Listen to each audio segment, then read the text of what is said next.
2019-yilning 17-iyul kuni 10:00 atrofida Samarqand viloyati hududidagi Darg'om kanaliga o'zini tashlab joniga qasd qilgan 1977-yilda tug'ilgan ayolning jasadi Qashqadaryo viloyati Chiroqchi tumanidan topilgan.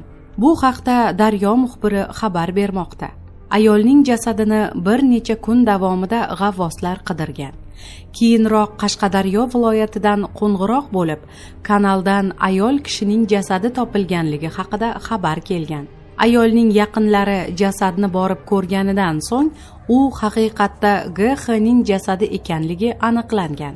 Urgut tumanidagi Oqbuva qishlog'ida yashagan GX ning yonida 6 yasharli kenja qizi ham bo'lgan. Uni yaqin atrofdagi odamlar qutqarib qolgan. Ayolning jami 4 nafar bolasi, 3 qiz, ya'ni 1 o'g'li bor. Ma'lumotlarga ko'ra, marhumaning turmush o'rtog'i ikkinchi oilasi bilan Rossiyada yashab kelgan. Ayol nima sababdan joniga qasd qilgani ma'lum emas.